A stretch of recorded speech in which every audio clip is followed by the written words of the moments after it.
Evet, değerli misafirler, hoş geldiniz. Welcome, dear guests. Today, as Istanbul Law School, we are hosting Professor Collins from the University of Texas at Austin from the United States. And I will give you just a brief information regarding the professor and then leave the stage to him. And thank you again for being here. Professor Collis is a law professor at the University of Texas School of Law, and he is one of the leading academics in the nation, the US, on religious freedom, productive discourse, and other First Amendment topics. This scholarship has been widely cited, including by numerous state and federal appellate courts and the United States Supreme Court. He lectures on his scholarship at university all over the globe. He is the founding faculty director of Texas Law First Amendment Center and its Law and Religion Clinic. He is also affiliated faculty in UT's School of Civic Leadership. Before joining the faculty at Texas, he was a research fellow at Stanford Law School and an equity partner at Holland and Hart LLP, where he chaired the firm's religious institutions and First Amendment practice group. His fourth book, Habits of a Peacemaker, provides practical skills for how to have productive conversations about difficult topics. In reviewing it, the American Library Association hailed Professor Collis as a much-needed voice of reason and compromise. So, I would like to also say welcome to Istanbul Law School to Professor Collis and leave the stage to him. Actually, after his lecture, we are going to pick the questions or comments. And yeah, so stage is yours, Professor. Thank you very much. Thank you.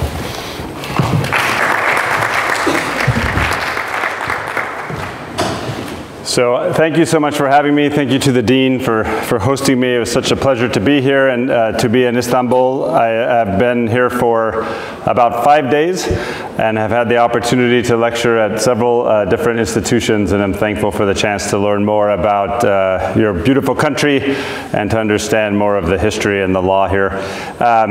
Is it okay if I pace a little bit? Can I walk around? Yeah?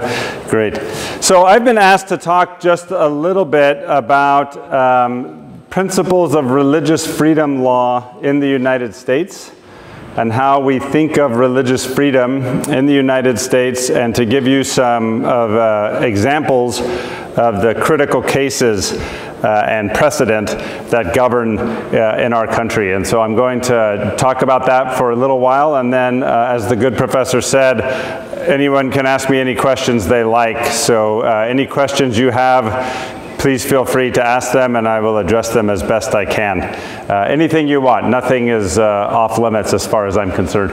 So real quick, we have and have really had for a long time in the United States one major problem that we have to solve, which is how do we form the law so that people of very different religious beliefs can thrive alongside one another in the same society without fighting.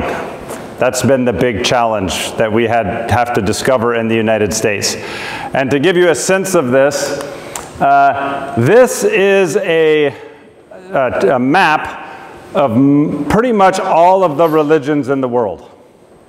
So it goes by time. So as you expand up through time and then go up to today, you can see the number of religions in the world increasing, right? In the United States, we have pretty much every single one of these religions. They're all in our country. And the question is, how do we build the law in a way so that all of these different religions can thrive alongside one another? When the United States was first founded, we really only had about 3 religions, and now it has really exploded in the United States to many, many, many more. And so we have to constantly be asking ourselves, how should the law be changed? The solution that our founders came up with, and that still dictates how we think about law today when it comes to religion, is found in the United States Constitution and specifically in our First Amendment. So those of you who are not necessarily trained on common law or Anglo-Saxon law, our Constitution is the supreme law of the land. Everything else has to yield to the Constitution. And if there is a right enshrined in the Constitution, generally speaking, that right defeats any other laws or any other government actions, okay? So in our First Amendment, the founders of the United States put in these two clauses. The first clause we call the Establishment Clause, and that says Congress shall make no law respecting an establishment of religion. An establishment of religion is a state church. So establishment of religion does not mean a religion that has been established. That's not what that means. It's a legal term of art, and it means a state church. So we know that there can't be a state church. But what else we know is actually kind of confusing, and I'll get into that later. The other clause in our First Amendment is called the Free Exercise Clause, which says, Congress shall make no law prohibiting the free exercise of religion. And that clause, to some degree, limits how much government can burden people in exercising their religion. So when we use the word exercise of religion, we mean a person living according to their religious beliefs, acting or not acting according to their religious beliefs. Does that make sense? So the exercise of religion is considered incredibly sacred in the United States. And generally speaking, when people are trying to exercise their religion, they receive high degrees of protection. And I'll explain more about that in a little bit. Essentially, it's these two concepts together, protecting the free exercise of religion on one side, and preventing how much the government can favor any one religion over another or any one religious belief over another on the other side, that make religious freedom in the United States. This is the way we tend to think about religious freedom. We also have lots of statutes that protect particularly the free exercise of religion. So we have the Congress at the United States level, and the individual states can pass positive law to protect the free exercise of religion, and we have that happening as well. I'm not going to spend much time on that because that takes a whole year, and we have like 25 minutes. So we'll be focusing on just the Constitution. This is a complete jumbled mess. Don't try to read this. Just look at the colors, okay? If you just look at the colors, this is how the United States has protected the free exercise of religion since the founding. So I'm going to be talking here about the Free Exercise Clause and how the United States Supreme Court has interpreted the Free Exercise Clause since the founding of the United States. If you look, really from 1791, when the First Amendment was first adopted, all the way until the 1940s, we actually did not do a very good job of protecting the free exercise of religion in the United States. Most religions that were minority religious groups who faced opposition from government, the way they survived was by moving somewhere else. So we had minority religious groups. It was a big continent. North America is a big continent, and minority religious groups were able to keep moving. Eventually, in the 1940s, the United States Supreme Court decided to start really taking the Constitution seriously when it came to protecting the free exercise of religion, and it came up with a very strict test. This very strict test it came up with during this green period here was, if any government actor burdens someone's religious exercise, then that government actor must prove that it has a compelling interest for doing so, and that it's chosen the most narrow means possible for achieving that interest. And in the United States, we refer to that test as strict scrutiny. So, to give an example of that, the example I always use, because I've yet to find anyone to argue with me about it, is if someone has a religious belief that they want to sacrifice a 12-year-old boy to the gods, on the summer solstice. I think everyone would agree that the government has a compelling interest in stopping that person from doing it. And the government also has to take the most narrow means possible to achieve that interest. So it can't blow up that person's church or arrest all the members of that religion or seize all of that religion's assets. It can't do that. But it might be able to do something more narrow, like follow that person around on the summer solstice to ensure that they don't sacrifice a 12-year-old boy to the gods that day. Does that make sense? That was the test that was in place. In 1990, you see that red square right there, the United States Supreme Court caused a whole lot of confusion by getting rid of that test.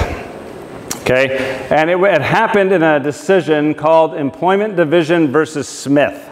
Okay? There was a man named Al Smith who was a Klamath Indian, so a Native American, and this is Al Smith.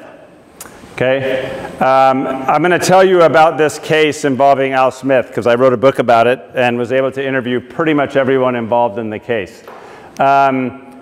What happened in this case? So the case involving Al Smith in 1990, what happened was Al Smith grew up on a Native American reservation, and when he was a little boy, government agents took him from his family and forced him into government-run schools.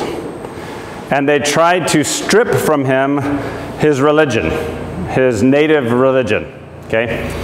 And that happened all throughout his childhood. And when he became an adult, he started drinking heavily, alcohol. And by the time he was in his 30s, he was a severe alcoholic. He really had a problem with alcoholism. And when he was 37 years old, he ended up lying in an alley in the city of Sacramento, covered in a cardboard box. And he woke up one morning and he realized that if he did not stop drinking alcohol, he was going to die. So he went to a program to help people overcome alcoholism. And when he reached this program, they told him one of the steps he had to follow was to believe in a supreme being, a higher power. And when he heard that, he got really angry because all he could think about was these government officials when he was a little boy taking him out of his home and trying to force him into these government-run schools where they tried to force the Christian religion on him. So he started to get up and leave, and as he started to stand up, he had a memory of his grandmother, a Native American woman, praying to some god in her Klamath native tongue. And he thought to himself, well, if my grandmother could pray to this god, that is who I will pray to also. And so he started to adopt Native American religious traditions. And for the rest of his life, for the next 45 years, he never touched another drop of alcohol. His religion helped him overcome his alcohol addiction. Okay? Fast forward then to when he is much older. Al Smith, part of the Native American religious practices in the United States is to ingest something called peyote. Okay? Peyote is a drug that it comes from a certain type of cactus, and if you eat it, it can cause hallucinations. And for Native Americans and their religious tradition, it's part of a spiritual journey. Well, the question arose and went to the United States Supreme Court, was Al Smith's use of peyote in a religious ceremony protected by the Free Exercise Clause of the Constitution, right? Did he have a religious freedom right to ingest this drug as part of a religious ceremony? That was the question. He lived in the state of Oregon, and the state of Oregon forbade and made illegal the use of all of these types of drugs. So he was looking at a severe punishment if he tried to live his religion. and he took the case all the way to the United States Supreme Court. When they got to the Supreme Court, everyone was arguing the compelling interest test I mentioned to you before. So the lawyers for the state of Oregon were arguing, we have a compelling interest in stopping the abuse of drugs, right? And Al Smith's lawyers were arguing, no, you don't have a compelling interest in stopping the use of these drugs in a religious ceremony. There's no recreational market for these drugs. No one else is using them. We use them in a very controlled setting. We're the only people that want to use them. So we should have a free exercise right, a religious freedom right to use these drugs in a religious ceremony. Well, the Supreme Court ignored all of those arguments and instead made up a whole new test, okay? It made up a whole new test that I've written down right here. It said that if a law is neutral and generally applicable, then it does not matter if it burdens someone's religious exercise. So if Oregon decides to ban the use of peyote for everybody, then it does not matter if that happens to destroy the Native American church. That's what the Supreme Court ruled. And it appeared as if there was no longer any protection for the free exercise of religion in the United States. This was a big deal at the time, and probably the most important religious freedom case in the second half of the 20th century in the United States. Okay? This caused a huge backlash in the United States, and Congress, the biggest federal legislature in the United States, jumped in and passed laws to protect the Native American church, and they passed other laws to protect religious freedom. But this test is still the test that governs in the United States, except the Supreme Court has made it very, very difficult for government to show that its law is neutral or that its law is generally applicable. And I'll explain another case that shows that. So I know we have a language barrier here, and I apologize that I do not speak Turkish. But is everybody understanding where we're at so far? A lot of nods? Okay, good. There was another case that followed on this one immediately after, about 3 years later, called Lukumi versus City of Hialeah. Okay? This case came out of the state of Florida. Are all of you familiar with the state of Florida? It's known as like Beach Party Central, right? That's where people go to party on the beach in the United States, okay? And the city of Hialeah is a beach party town. It's right next to Miami Beach, and people go there to have a good time on spring break, and college kids go there to party. There was a religious group that came out of the Caribbean that part of their religious ceremonies involved the sacrificial killing of animals, specifically like chickens and small animals. As part of their religious ceremony, they would kill a chicken. They would do the religious ceremony, then they would cook the chicken and they would eat it. And so they were not killing it in a grotesque way. They were killing animals the same way we might for food or something else, but it was part of a religious ceremony. And the city of Hialeah said, we don't want a religious group that does animal sacrifice in our town. We don't want that, right? So they passed a law in their town that said, no killing of animals, all right? And on the text of the law, it looked like the law was neutral. It looked like it was neutral because it didn't say anything about targeting a religious group, right? And it looked like it was generally applicable because it seemed to apply to everybody. You cannot kill animals in our town. That's what it looked like, okay? Well, as the lawyers for the case started to, there's a very famous religious liberty lawyer in the United States. I should tell you, most of the religious liberty lawyers in the United States would not get involved. They felt like a group that engages in animal killing would be bad for religious freedom. So they did not want to represent them as lawyers, right? But one lawyer was willing to. He was a law professor at my institution named Douglas Laycock at the University of Texas. He agreed to take on their case. And they lost in the trial court. They lost unanimously in the Court of Appeals. And then they won unanimously in the United States Supreme Court. And here's why. The law seemed to be neutral and generally applicable.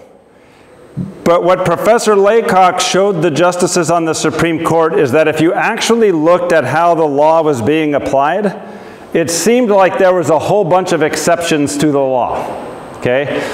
They said no killing of animals unless you're a hunter. If you're hunting, then you can kill animals.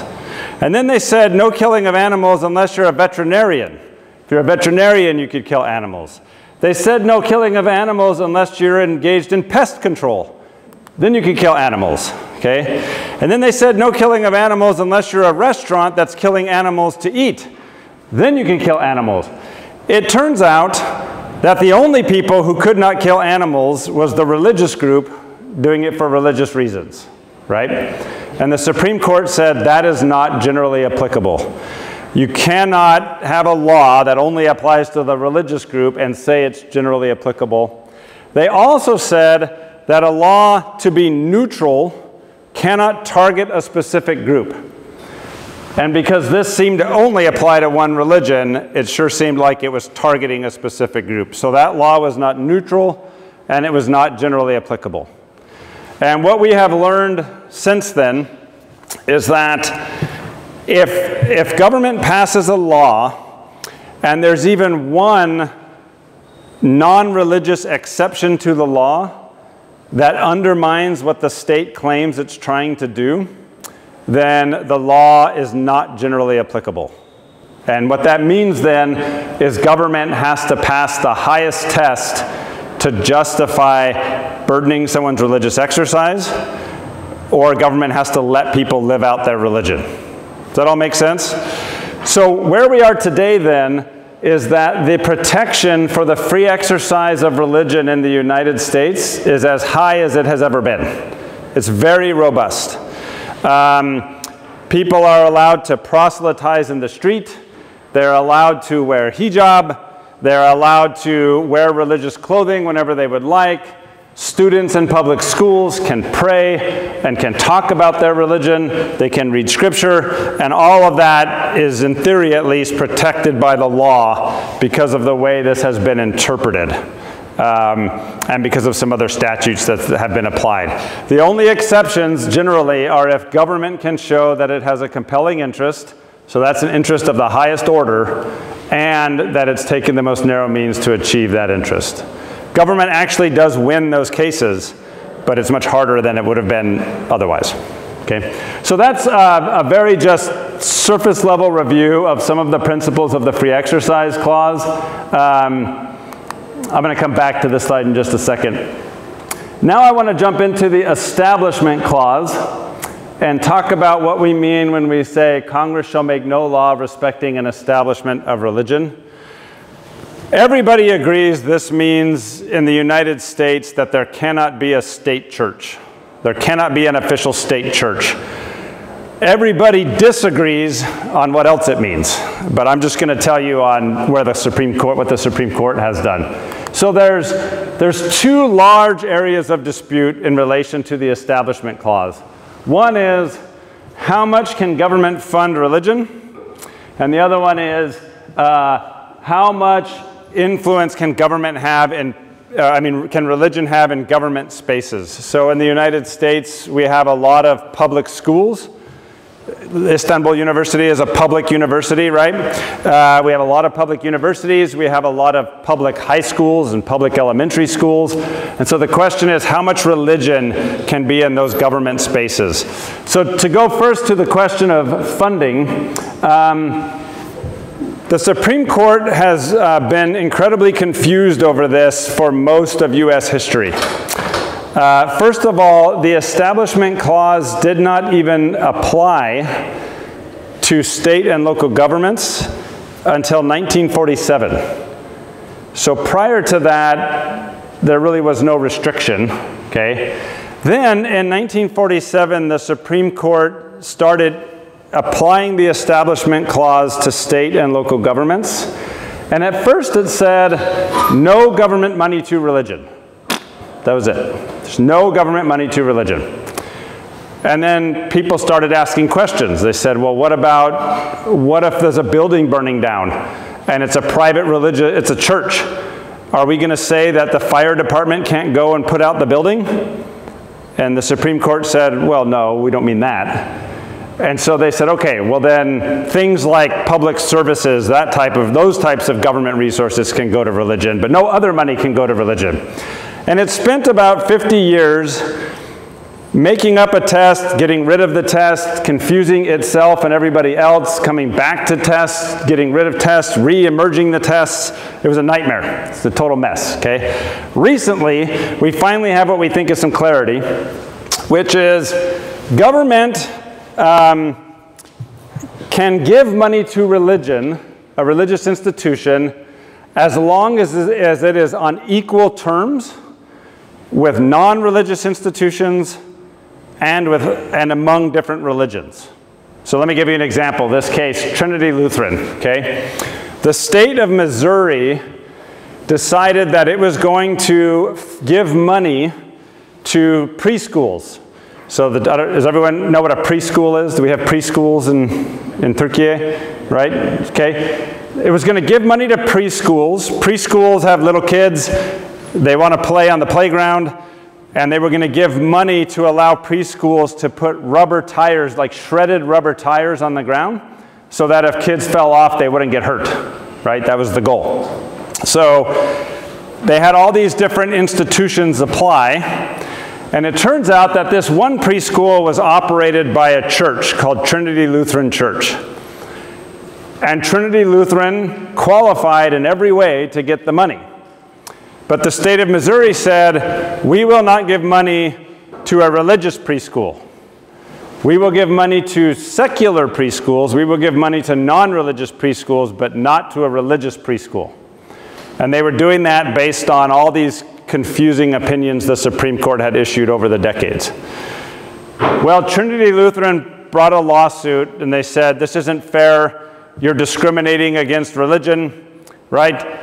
Religious children, when they fall off a swing, get hurt the same way non-religious children do, right? We should be able to get this money just like everybody else. And this went up to the U.S. Supreme Court. And what the U.S. Supreme Court said was, states do not have to give money. The government does not have to give money to private institutions.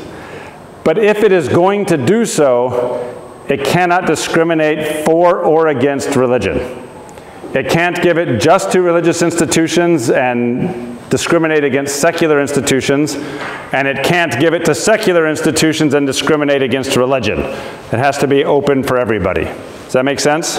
So that is now, two other cases came after Trinity Lutheran, and that rule is now firmly established that if government is going to give funding, it cannot discriminate against religion.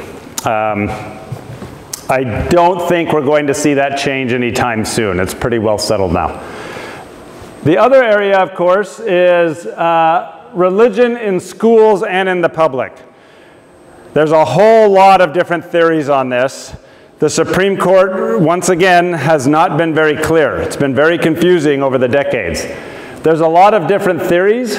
One is that there can be religion in public schools and in government spaces, but it just needs to not prefer. Government needs to not prefer one religion over another. Another theory is this idea that government can't be appearing to endorse a religion or religious beliefs. Another theory is, look, government can talk about religion, there can be religion in government spaces, but you can't coerce religion onto people. One thing that we've learned is that if there was a historical practice done in government land, that we can keep doing that. I'll give an example of that in just a minute. And then a new test the Supreme Court has come up with is to say we're going to go back in time and we're going to look and see what was allowed at the time of the founding of the United States, and then we're going to allow similar things today. So it's a huge mess. Some of the early cases, to give you a sense of this, Commonwealth versus Cook in 1859. When public schools in the United States first formed, they were almost entirely Protestant, okay? And they were very anti-Catholic. And they would force students to read Protestant versions of the Bible and say Protestant prayers as public schools were forming. And so a Catholic child refused to read a Protestant version of the Bible, and his teacher beat him for being disobedient, and the court said that that was okay. Okay? It's okay to beat a child who won't read the version of the Bible that you want. That was in 1859. Again, in the 1940s, things start to change.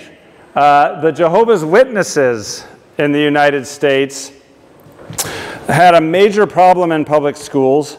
I don't know, are there Jehovah's Witnesses in Turkey? Is there much of a presence? Yeah, okay. So you may or may not know this, but Jehovah's Witnesses, they can only pledge allegiance to God. They can't pledge allegiance to anything else. And so in the United States in the 1930s and 40s, schools were demanding that Jehovah's Witnesses pledge allegiance to the flag of the United States. And these Jehovah's Witness children could not do this. And they brought claims, and they lost all of their cases. They lost, it was almost a dozen cases that they lost. The Supreme Court ruled against them. But then, in 1943, the court reversed itself. It actually recalled all of the Jehovah's Witness cases, and it said, we're no longer going to force these people to pledge allegiance to something that violates their religion. And they allowed the Jehovah's Witness students to leave the room during the Pledge of Allegiance and then come back in for their school day. And we started to get some development about this idea of what can government do with religion in government spaces.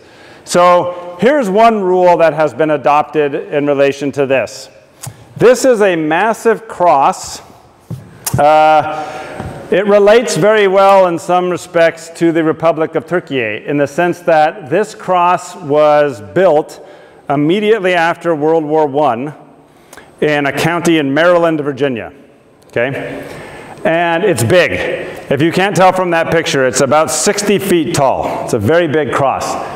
It's right in the middle of an intersection. So if you're driving on these roads, you can't look away. It's a huge cross, okay? It sat there for about 100 years, and nobody really cared.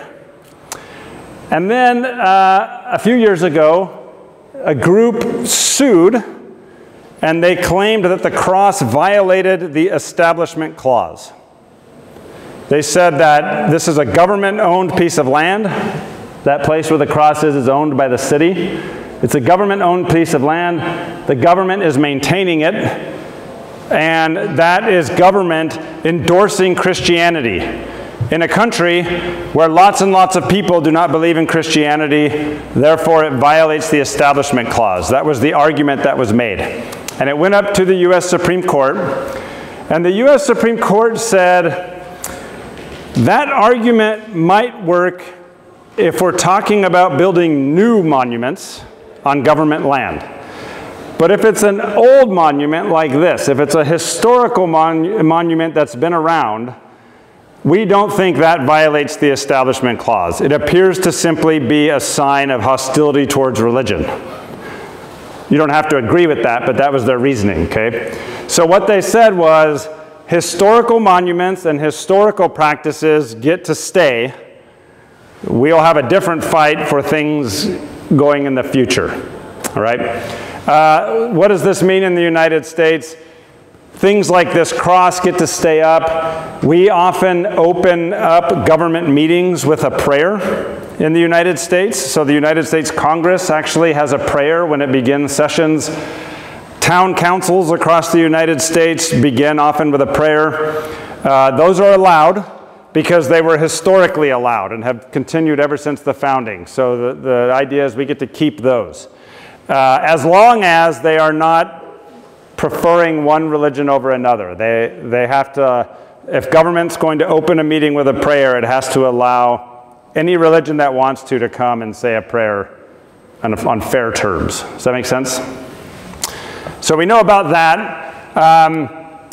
This is a case, a recent case called Kennedy versus Bremerton Schools involving a high school football coach. So this has to do with government and public schools.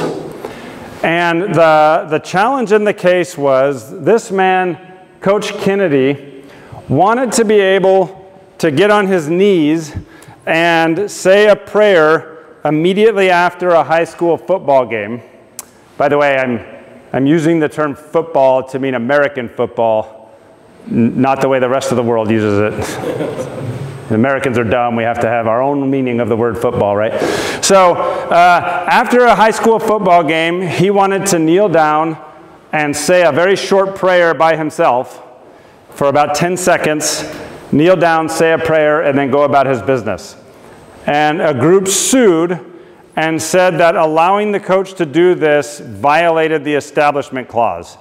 They argued that the coach was coercing religion or pushing religion onto the students, onto the football players, and he should not be allowed to do this, okay?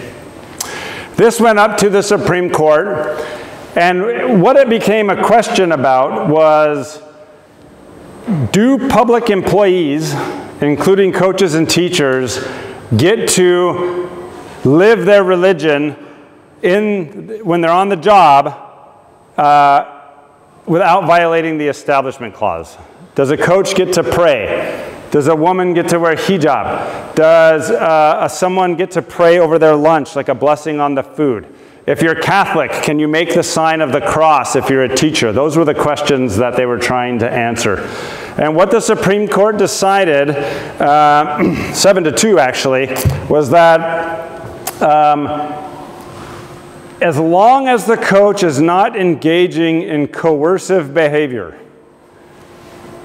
obviously coercive behavior, then people can exercise their religion, right? The coach can pray by himself, but he can't lead the players in a prayer or demand that they join him.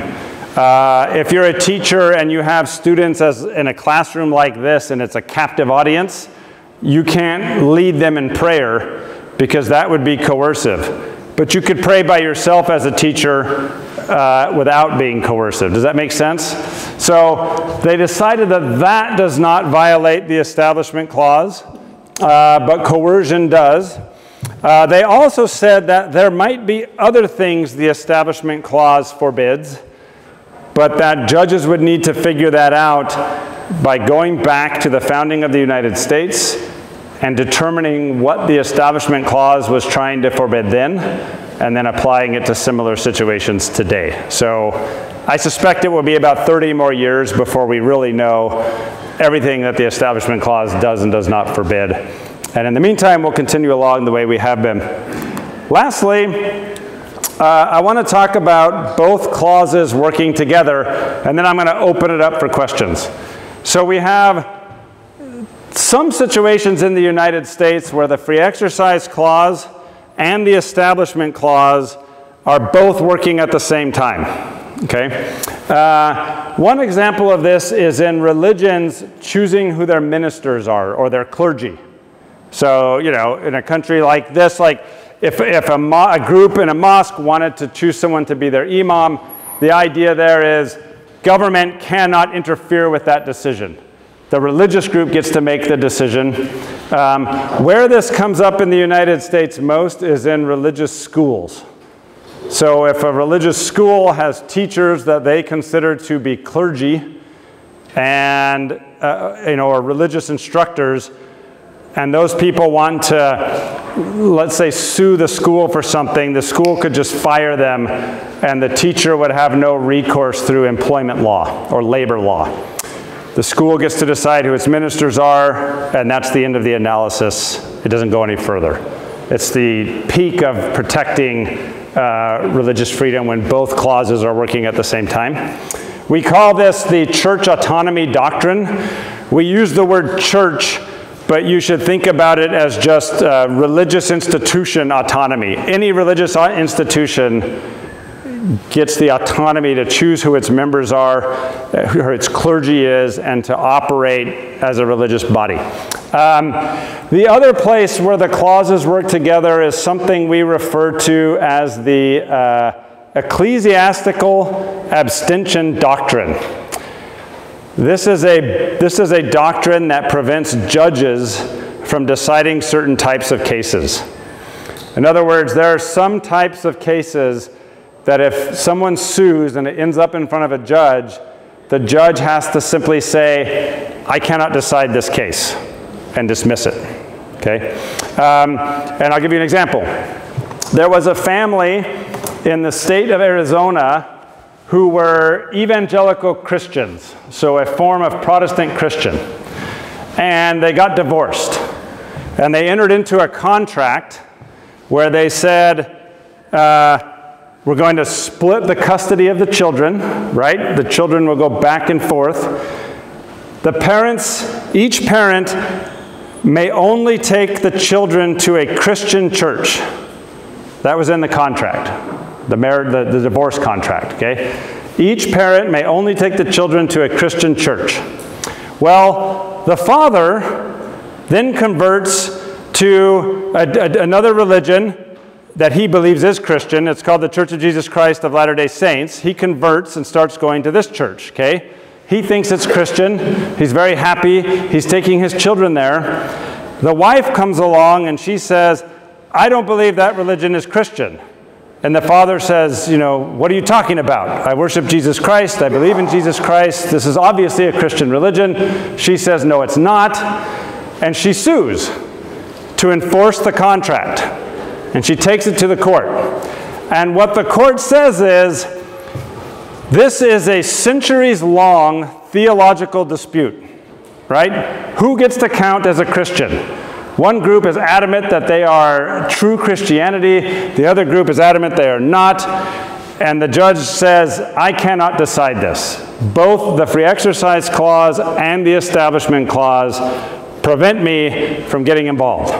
Actually, I should tell you, the trial court actually did try to decide it, tried to resolve this big, huge theological dispute, and the appeals court slapped him down and overturned it and said, no, you're not equipped to do this. And the idea is, for these types of deep theological questions, civil judges simply are not capable of making these decisions. The free exercise clause and the establishment clause bar those kinds of cases. And so the default then is that the wife just loses. And the husband got to continue to take the children where he wanted. Okay? So, those are just some of the principles of religious freedom law in the United States. I will tell you, going back to my giant tree here, hold on. Yeah. Despite the confusion and the problems we have in the United States related to religious liberty law, it has actually worked remarkably well. The United States is arguably the most religiously diverse country in the world, and somehow we manage to live alongside one another in relative peace. And it seems to be because we do allow people robust freedom to exercise their religion, and we ensure government is not favoring any one religion or favoring secularism over religion. Those two things working together seem to have worked pretty well. Not by any stretch of the imagination perfect, but it is working well, and I look forward to taking any questions you have. Thank you.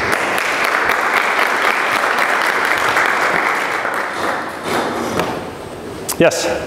Dear Professor, thank you very much for your speech. I mean, it's very interesting to learn that the American idea of the lawsuit, because all in this paper we read that, okay, this person sued for the coffee and take millions. Oh, this person sued like that. It's very interesting, these cases. You know, regarding this today, about 100 years ago, for the Christians crossed, someone sued. It said that government paid for the maintenance. It's against the religious things. Our Supreme Courts, if there's a case like that, always prefer to say less things. Never say it like this.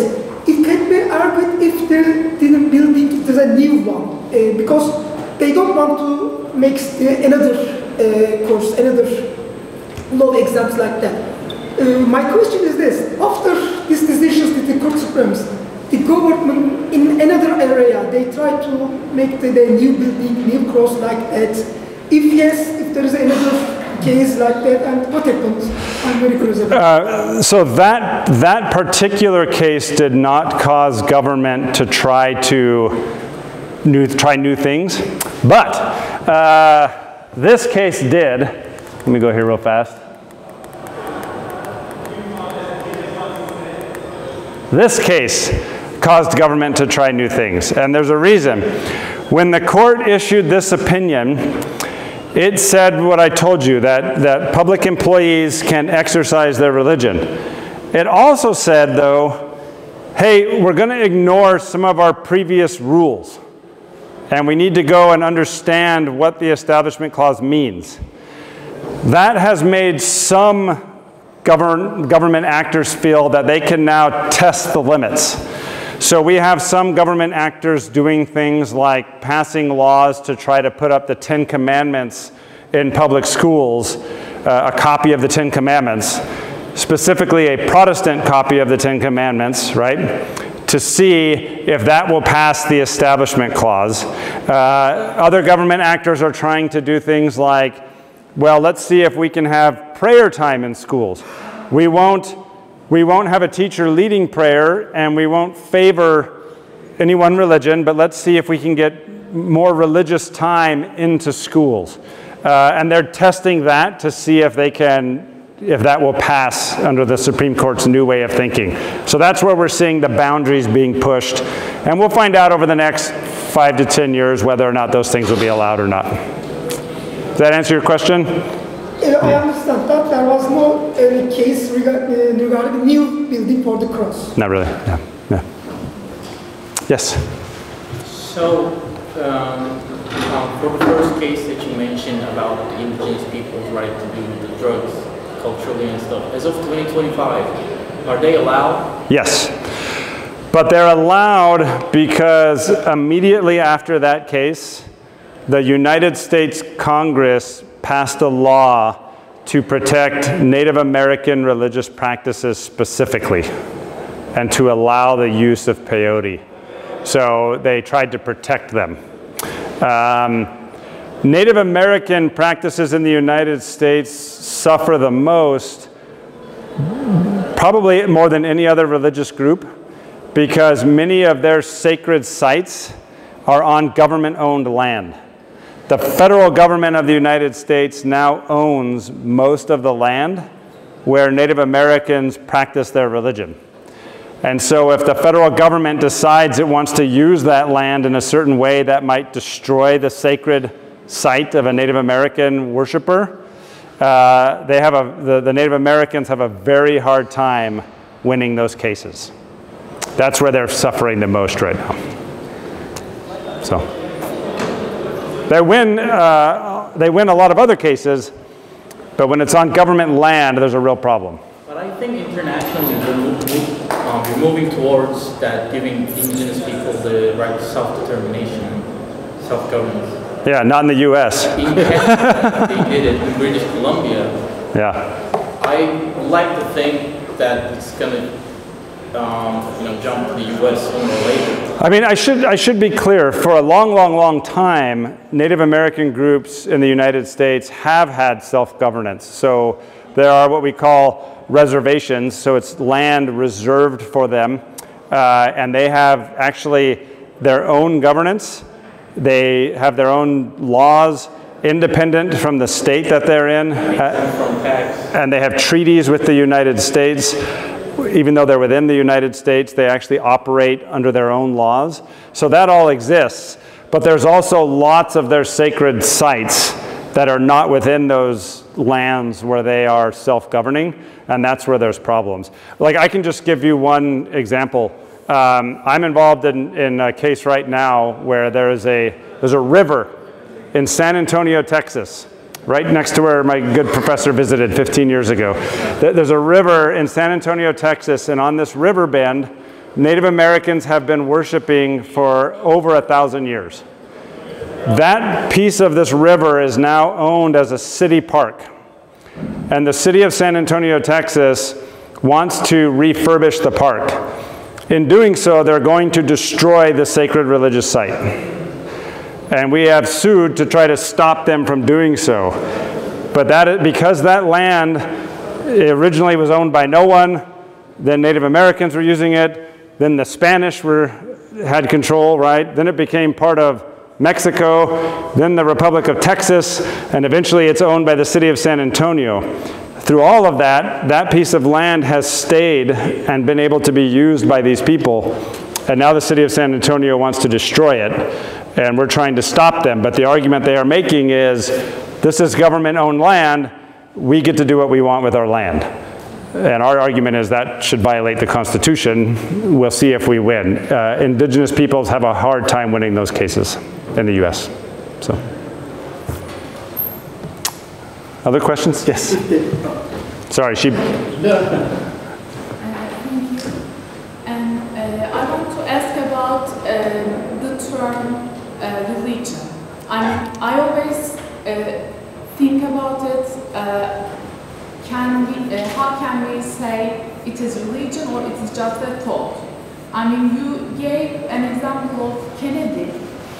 He's on his knees and he's praying. And there is a tennis player, I think his name is Nadal, and he's doing some obsessive compulsive movements before match. And he's doing the exactly same thing, in fact, because he believes something, he believes he needs to do this before the match, as Kennedy, but we don't consider him he's praying. And you can say that, I mean, if this matters, or you can say if it doesn't matter, but I think it matters, because when a teacher in the classroom says, if a man hits you, turn your other face. And if we consider this teaching religion, what about ethics? I mean, when we talk about religion freedom, as far as I understand, we talk about praise, not ethics, but they are together, in fact. We cannot separate them easily. And is there a principle for this? I mean, how we can decide what is religion? No. Okay. So, this is an excellent question. It's the biggest problem we have in religious freedom law. I even have a slide for you that I did not show, but I'll put it up now. Okay. We have no definition for the word religion in our Constitution. For over 200 years, the United States has been able to have religious freedom without ever defining the word religion. And part of the problem is that the justices and scholars cannot find a definition of religion that includes everything we know should be included, or on the other end, doesn't leave out things, or includes things we don't want to include, right? So we know that religion can't just be obvious formal religions. We know it can't be limited to only that. But we also know it can't just be every human philosophy, right? It can't just be every human thought. That system won't work. It's somewhere in between. And right now in the United States, we have something that makes this even more of a problem, which is the rise of what we call the religious nuns. That's spelled N-O-N-E-S. These are people who don't identify with any one religion, but they still have their own religious beliefs. So each of them has like a religion of one person. And how do we define religion? It can be very difficult if you have a country of 320 million people and each of them has their own religion, right? That's a problem. The way the courts have been able to get around this is generally if somebody comes and makes the claim that they have a religion, that they're dealing with a religion problem, the court will go ahead and assume they're dealing with religion, and then they'll resolve the case some other way. They're very, very hesitant and will almost never say, this is not religion. They'll find a different way to get rid of the case. Even in cases where they think it's not religion, they'll be afraid to say that. They'll just say, okay, fine, you're claiming this is religion, but you still lose. And they'll find some other reason for it. So that's not satisfying at all, but they've had a very hard time actually coming up with a workable definition that everyone is happy with. So it's a great question. When I teach on this, it's actually a big chunk of what we discuss throughout the semester, because it's probably the one huge, completely unanswered question in religious freedom law in the United States. In fact, in Turkey, we have a trend nowadays, and some principles define themselves as ethics schools. I mean, they say we are not a religious school, but we teach ethics. But they can ask for another help or financial support from government. I mean, if there is a school in the United States in this situation, I mean, cases can be, there can be cases. Yes, and this is a big deal. So if people want to teach things in public schools in the United States, they will then argue that they are not teaching religion. And people who don't like what they're teaching will argue that what they are teaching is religion, to try to stop it, right? So the people who are wanting to put the 10 Commandments on the wall in public schools, they're actually making the argument that that's not a religious message, even though it's literally out of the Bible and it's scripture, right? They're saying, no, no, no, no, no. That's not religion. We're just showing some of the foundational principles that led to Western law. That's what they argue. I think that argument is silly, but that's the argument, okay? Because they want to say, this is not religion. That way you have to let us do it, right? So the question of whether or not something is religion really determines the outcomes of cases. But as I said, judges are afraid to make that decision because it is a big theological question that judges, like no human being can probably really answer, especially a judge who's not trained in it, right? But some judges have been willing to. I'll just give you one example. I learned on this trip that there were some people in Turkey who did not want to get vaccinated with COVID-19, right? Same thing in the United States. And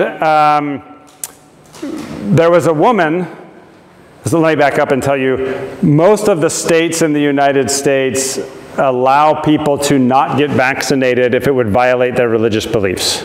So if your religion says you can't get vaccinated, you don't have to. Well, there was a lot of political, non-religious opposition to the COVID-19 vaccine. And there was a woman who was opposed to the COVID-19 vaccine for political reasons, for political reasons, for political reasons, for political reasons, until she realized the only way out of it was if she could get a religious exemption. So for 6 months, she complained about the politics, never mentioned religion, and then brought a lawsuit claiming that she needed a religious exception to the vaccine mandate. And the judge looked at it and he just said, I don't believe you. I think you're doing this for non-religious reasons and you're just trying to use the religious exception, and I'm not going to accept that. So he didn't let her do it. So some judges are willing to go there, but it takes pretty clear evidence before a judge is willing to say something is not religion. Thank you. Sure.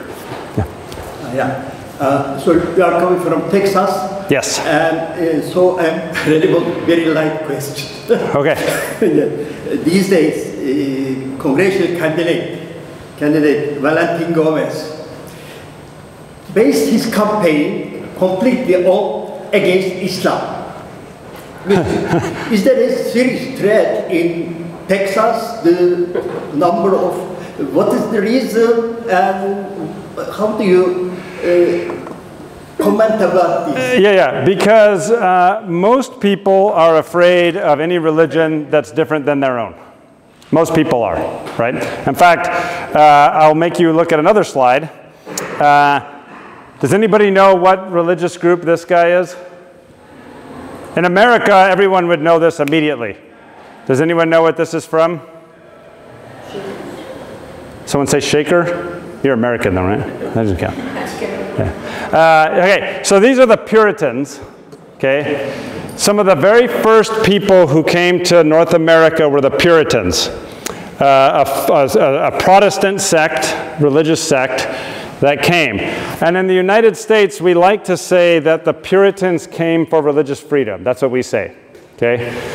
It's true they did, but we often refer to something, like scholars in the field refer to something called the Puritan mistake, right? The Puritans came for religious freedom, but they came for religious freedom only for themselves. They were not interested in religious freedom for anybody else. In fact, these are the ones who settled Massachusetts, where Boston is, right? And they passed a law that said you can be Puritan or you can get out of Massachusetts, okay? And we call that the Puritan mistake, wanting religious freedom but only for yourself. My experience is that the Puritans are not alone in the Puritan mistake. Most people, most groups, most religions are guilty of the Puritan mistake. They tend to want to protect religious freedom for themselves and not for anyone who is different from them. So take the state of Texas. You have Muslims moving in from all over the world and settling in homes and communities. Texas is a very vibrant economy right now. It's just thriving. Lots of jobs.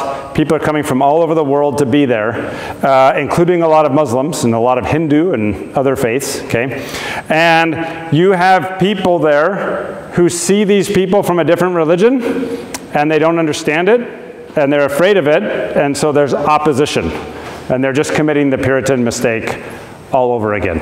And that's kind of what's happening there. And it's not just Muslims. We have seen opposition. In fact, in 3 cities, all right next to each other, there was opposition to a Muslim mosque, opposition to a Hindu temple, and opposition to a temple of the Church of Jesus Christ of Latter-day Saints, all in the same area. And it's all just from people who don't understand someone else's religious beliefs. And so some of these groups have to get lawyers and they have to file lawsuits and try to protect themselves. Hopefully they can join together and try to protect themselves. And then of course, ideally, we'd have a lot more education happening so that people aren't afraid for no reason. Usually they're afraid for no reason, but it happens. So it's why we need the laws the way we do to protect against that. Yes?